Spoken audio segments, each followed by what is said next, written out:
Hi guys, wherever you are. I hope you're keeping healthy and just hanging in there. I know it's tough. Last week was the first week that we all had to stay cooped up in the house, and it was tough. We had also had ups and downs, and everybody's in the same situation. So I am here to actually help you with some ideas. Tonight we're going to talk about how to create visual strategies in a fun way for kids at different age group, and also secondly, how to manage transition. So let's do this together, and I want to hear from you guys later, so email me if you have any questions. So anyways, my name is Macy. I am a longtime parent coach. I started working in the field of autism as a behavioral consultant for about 12 years. And then I decided I wanted to shift gear because I want to figure out how to coach parents and support parents at home. So for the past 20 years, I maintain a certification in a parent training and supervision program called Relationship Development Intervention. So we only, at our clinic, Catch Clinic, we only work with parents. And last year, I started a new nonprofit called Autism Career Pathways. This nonprofit's goal is to figure out neurodiverse employment, to increase neurodiverse employment. So last year I took the time to learn from many, many autistic adults from all over the world. So I think the way I approach raising a neurodiverse at home or as an educator, I try to also include what I have learned from autistic adults. So as parents of neurodiverse, what we want to keep in mind actually is that outsourcing to other people, even though it is important because many of our kids have co-occurring conditions and we do need a team. But now that we're at home, we can no longer access the types of supports that we normally can. It's a really good opportunity for us parents to help our kids redo the missing developmental foundations. So I know that through behavioral interventions, we would work very hard to build the skills, but without actually helping our kids connect the dots, even though they have the dots, generalization into the real world is going to be really, really tough. And I learned that through the Autism Career Pathways, the project, the Autism Employability Project, that it's what we have today, lack of employment opportunities for neurodiverse adults. It's because many of our young adults still have the missing foundations, particularly the dynamic appraisal, executive functioning skills. They need to practice. They need to develop those muscles, if you want to call it. So, so I want the silver lining in all being together as a family. You can practice and redo the missing developmental foundations. As parents, we can totally do it. I've seen it. I promise you, we can do this together, help our kids to be more mindful, to be more independent, self-reliant, to be more resilient. So here we go. Okay, first things first. I'm going to start sharing my screen. I'm not going to show videos tonight, but in the second segment, I will. So,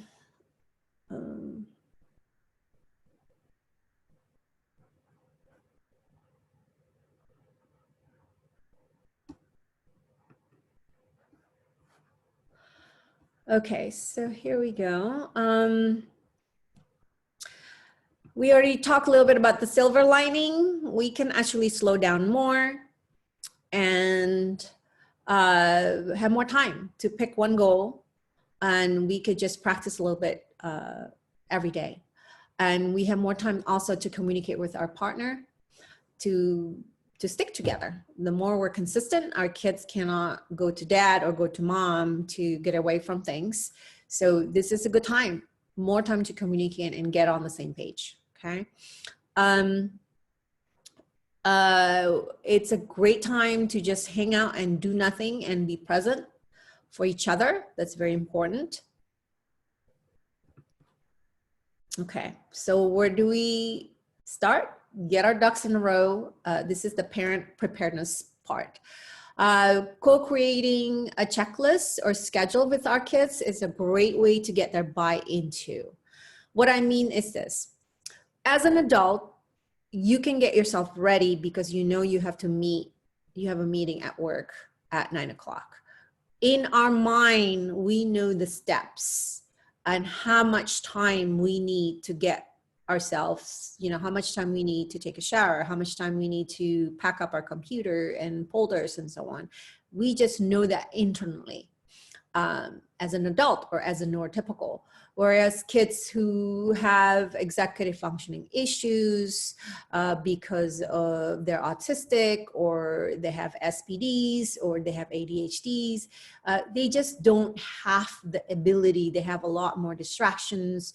So when we say, be ready in 10 minutes, for most of our kids, they just don't know the steps. What comes with being ready in 10 minutes, what comes with that particular goal. Plus it's not their goal, it's our goal, right? So think about it. So co-creating and getting their buy-in to, it's a really, really good exercise because this is something they have to do forever as they grow up, right? So co-creating, don't just create the schedule for them, but sit down and create a schedule for them. You can use a picture, a visual schedule. So what I suggest for parents to do today is to just this weekend start taking photos of all of your activities, your to-do lists every day, eating time, shower, getting dressed. It could be, you know, a picture of, you know, the clothes they have to wear. You just take a picture of it. You know, maybe playing outside, take a picture of your play structure outside or whatever you want to do, right? So take pictures this weekend and create a folder on your iPhone so you can use that to preview. This is what we're going to do next to give them heads up, right? So, and you can also print out those pictures and just use it to give them heads up. This is what we're going to do in 5 minutes, okay? And for, I want to show you what we are doing with our son is we just do this thing. It's very, very simple. So he actually wrote down the times, but you don't have to. It could be just really a checklist. And he actually put together school activities that school learning activities that he has to do. So the red ones are the first to do in the morning that needs to be done first. And then the blue ones are, yes, they need to be done, but it's not necessarily a priority, right? So this is very simple. It's very satisfying for him to actually move the stickies to the back. So when he's done, they all go to the back. So it's satisfying for him to have, like, it's like a checking it off. So this is what you could do with your middle schoolers if they know how to tell time and if they know how to read, but not quite independent yet. Okay. But for the little ones, you can just print out photos and have them, give them choices. Do you want to do this first or do you want to do this first? So the visuals really help them to understand, to process information, and for you to reference the photos instead of repeating ourselves. So that's something to keep in mind in terms of parent preparedness. And this weekend, you can totally start collecting these pictures and look for your whiteboard and do it. Get ready for next week this way, okay? Okay, so okay, timing is everything. So not everyone is a morning person. I'm not. My two teens are not. So just try to be flexible. You don't have to do the learning time in the morning. It could be after lunch. So when I say timing is everything, that includes us. What's a good time for us parents? So I try to get up earlier to get some work done. And then when they get up, you know, so then everything kind of shifts. So choose a good timing for you as a parent, and also a good time, the best time for your kids to do their schoolwork or learning time. And just, it doesn't have to be exactly the same time. Establish a routine that works for our family. So this is where I think you need to sit down with your partner and to figure out what's the minimum daily that we need to get done, right? So the morning chores, getting dressed, waking up, getting dressed, breakfast, brushing teeth, that needs to be done. So on your list, make sure you write them down or present pictures to symbolize those activities. I would suggest that you have those photos, those photo checklists, hang them on your kids' bedroom door. So when they wake up, they can actually see the visual checklist. That would be really helpful, because then they can, instead of looking to you or you telling them what to do, they would check, they would look at the photos hanging on the bedroom door. Okay, so it could be breakfast, sensory diet, or exercise first thing in the morning. So you have kids who need the sensory diet to wake up. You know, make sure that you prioritize that, because otherwise transitioning into school time will be hard. And then of course, don't forget the play and free choice and so on. Plan ahead. We try to plan ahead the night before, where we reflect on how our day went in general and discuss about some adjustments for the next day. And if you don't, and just do your best to achieve it. And if you don't, some days, it's okay. Okay, so here are some visual schedule ideas, you guys. This is suitable for, you know, kids who can tell time and who can read. This is helpful. I really like the colors here. It makes the schedule pop and more interesting. I can't guarantee that it will always work. So we have to continue to change things up, but this is an example. And you can actually not use too many descriptions of the activities. That might be overwhelming for some kids. So this is the schedule that we have. You could see that my son is actually writing down, you know, the subjects or what he wants to do in terms of his chores. Of course, he likes to earn his PS4 time playing with his friend online. Okay, so how do we make adjustments? How often do we change things up? Changing the schedule. I think as frequently, the more we can add variations, maybe once a week, I think it makes things interesting. Don't wait until a strategy or method or reward doesn't work anymore. Okay, so let me give you some ideas in terms of visuals, more visuals. So these are things that I picked up from Michael's. They're still open. They can also deliver. These are puzzle pieces. You can, if your kid likes to play a PS4, for example, you could just draw it or draw a TV or play with trains or you know, go outside, whatever they want to do, you can draw it on this. And whenever they finish a task or an activity, then you can give them a piece of puzzle. It gives the satisfaction, of course, for them to actually collect and see that they're almost there. I think this is a fun way to do it. These are just sticky notes. I got this from Michael. So this is a fun way to reflect on your day. How did your day go today? They can choose different faces. Any kind of stop to think opportunity, that's a way for us to practice executive functioning skills, to slow down, to think, stop and think, that's the chant. And when you reflect on your day, you're doing that and you can make it fun. You can even finish a task and ask them, okay, was that a good activity? Was that fun or not? So they have to stop and think about it. You can use thumbs up, thumbs down. So these are little tips that you can help your kids practice reflection and develop actually executive functioning skills.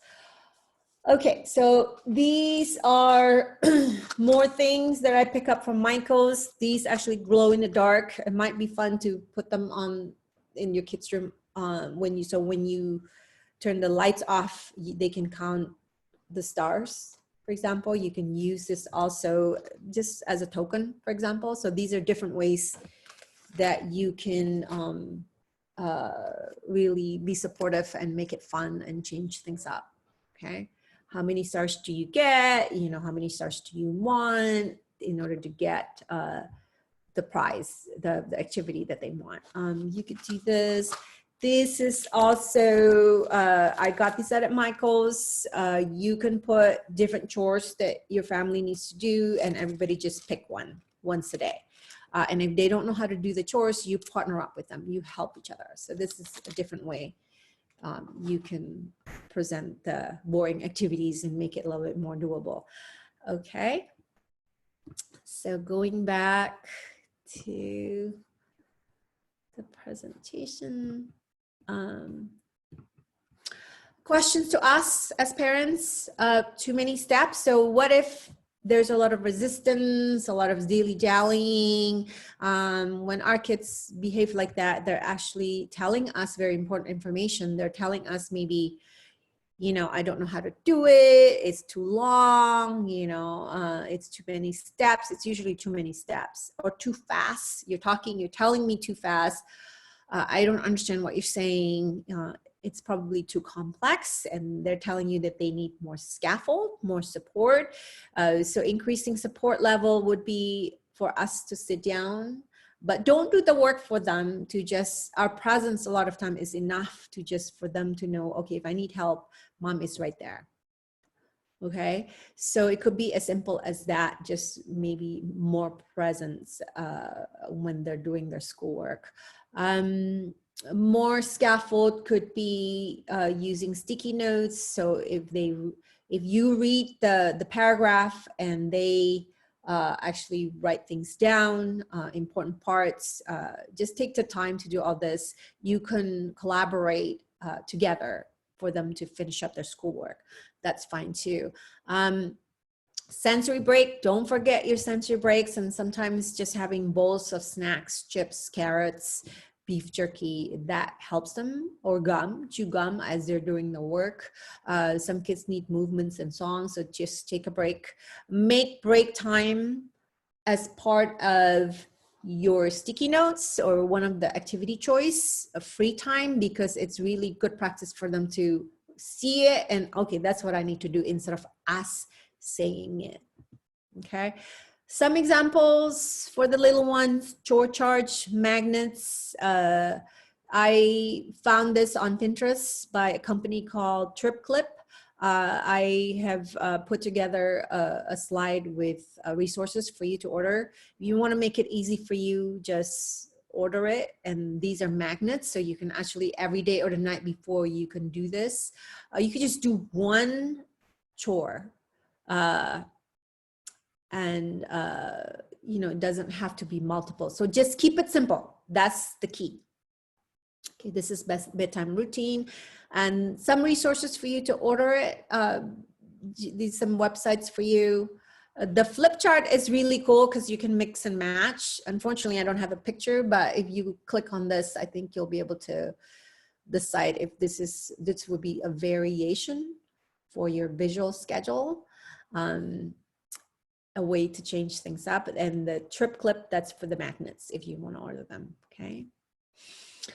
Okay, managing transitions. You want to use preview. You want to give a heads up, help our kids to be able to visually know, in order for me to get to my PS4 time, that's my goal, what comes with it, right? So ask more open-ended questions. Okay, in order to have your time to play with your friends, what needs to be done? Okay, so that's why having a visual schedule and a checklist helps our kids to have that mind map, the mental map in their head, and that really helps them to just keep going. So doing a preview, don't just rush into the activity, but sit down with them, move away, put away all the work stuff, because then that's overwhelming. Talk to them first, discuss it, go over the schedule, and make sure they know what actions they need to take in order to get to the end. Okay, so the preview is important. Use transition tools. We use a timer, send timer, visual schedule, whatever works for the activity and for your kids, it's fine. Even the older ones also need a timer or a schedule on the teenagers, they have their phones, so practicing to use the timer is a good activity for your high schoolers. Using gestures and facial expressions so we don't just repeat ourselves over and over, it's really, really important, because when our kids are successful, we're also successful. We're in this together. So don't just fall back into saying good job, good this, or just say it like you mean it. And our multi-channel communication, our facial expressions, gestures, voice inflections should come out when we praise the efforts. Okay, so practice using gestures more. Count down instead of words. Use your fingers to count down. Make sure you use multi-channel communication. And when you repeat yourself, catch it and don't do it anymore, and instead use your multi-channel communication. If you have little ones and they're resistant and you're not used to having them help you cook, help you put away things, it's a really good practice the next couple of weeks. And day one, you're going to practice it together. Celebrate together when successful and use a lot of we's. We did it. Look at how much we've done. We move things from there to here. Again, you use your pointing, you use your facial expressions, you punctuate, you encode your successes together. Okay. Key to successful transitions. You want to set the expectations and stay consistent. Decide for your family what that is, and it could be just one thing. Start simple. Okay. Secondly, you want to prepare the visuals or ways to scaffold. Okay, if you have more questions about ways to support, send me a message. I will give you more examples. So if the activity is new, your child has never done it, your teen has never done it, day one, you want to partner up and practice together. So for your teen, it might be looking up a cookbook and choosing a recipe. So that's your day one. For the little one, you can look at, show a picture of a cookie, and they can just carry the bowl onto your kitchen counter, right? So getting them involved, but just do the first step, just the one step. That's day one. Okay. What activities to choose for real life activities? Just choose neutral activities. If your child is obsessed with trains, you're not going to win. It's very hard to transition out of that. And if they're used to doing solitary play with an activity, it's very hard to share that. So that's what I mean with neutral opportunities. And our kids actually probably have seen us do many daily activities. We just usually don't bother because we're always rushing. We don't bother to invite them. So your day one, choose something neutral. It could be inviting your kid to help push the button at your coffee machine, for example. Okay. Practice together, practice transition together, carrying a laundry basket from one bedroom to another. And you can sing, you can, just work together. Whenever two people carry something together, you have to monitor each other. It's a really great opportunity to practice co-regulation. Co-regulation is where two people actually have to make adjustments in order to be present together. So think about two people dancing. It's never the same, even though the activity, the song might be the same, but it's never the same. Conversation is actually a very complex co-regulation happening between two people. So through partnering up with our neurodiverse kids, you're redoing this missing developmental foundation. Okay, so transitioning together, carrying things together from one room to another. When you're like mixing your batter together and your child's holding the bowl and you're stirring and vice versa, you've got to monitor each other. So there's a lot of exciting things happening underneath throughout this quality time that you're going to have for the next couple of weeks. Use catchphrases first, then business before pleasure, work, then play, then clean up. Stick to them because that keeps it simple, and over time they're going to spotlight these catchphrases for themselves, so it doesn't have to be us getting them going. They can get themselves going. Okay. All right, so I'm going to stop there. The next topic is going to be rewards or no rewards. So that's a big one. Hopefully that's exciting enough to discuss. I would love to hear from you guys. So send me an email. My email is Macie, MAISIE at catchclinic.com.